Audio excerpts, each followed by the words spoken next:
So I've been seeing a lot of nostalgia lately for the decade that I just so happen to have grown up in. But I couldn't help but notice that a surprising lack of peepholes were talking about this quaint little movie that came out in the year 2009. And I couldn't help but wonder why. Is it because it came out too late? Is it because it was just too nerdy for the common audience? Or is it because it was just plain bad?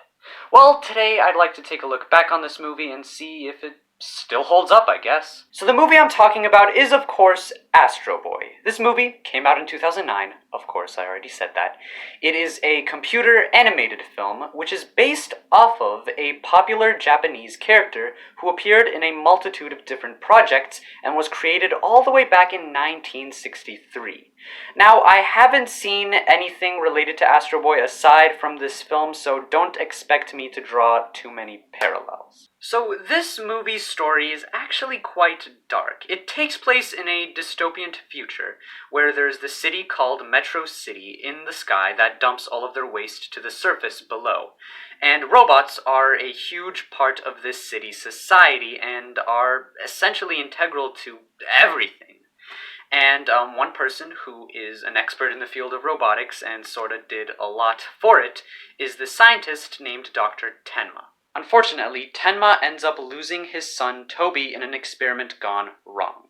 And after that, he essentially tries replacing him with an android robot that contains all of his memories.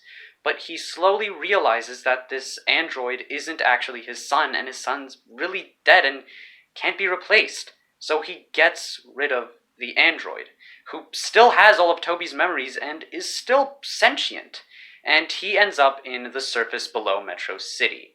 And that's where the dark themes of the story sort of end, because after that it sort of just becomes another typical kids sci-fi adventure movie until some of the darker themes are wrapped up nicely and aren't as dark in the third act, and they were also barely even mentioned in the second act. This is extremely unfortunate. This movie's story has a lot of potential to open little children's minds to concepts like artificial intelligence, and it just throws that away and turns it into another typical kids movie.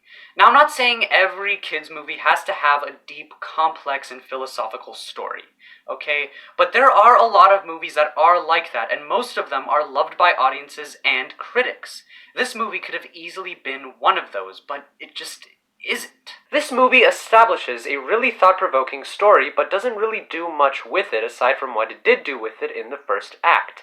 And all of the complex ideas that were discussed there weren't given enough time to truly set in for the young viewers, with all of them quickly getting abandoned and not really resolving the way I think they should have been resolved in the third act. Now, it's not all bad. This movie has some really great animation. It works really well for the action scenes and some of the more slower scenes of just characters talking to each other.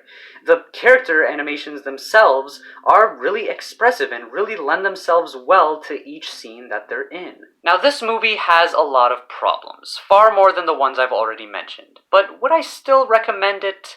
Yes, if you just want some decent action, I would still recommend you'd watch this. And also, I don't want to, say that this is the worst movie ever, because it's really not.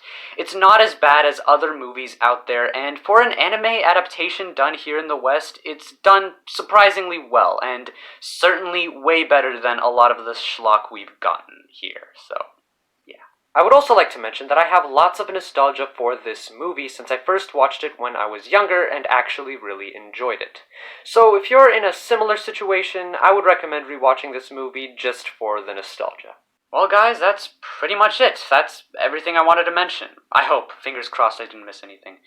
I hope you guys enjoyed this video. I hope you guys like this style. I want to ditch gameplay footage forever, so I really hope you guys like this. And if this doesn't end up good, I might go back to it, but I really don't want to, so just let me know what you guys think, and I'll see you next time. Hopefully like this.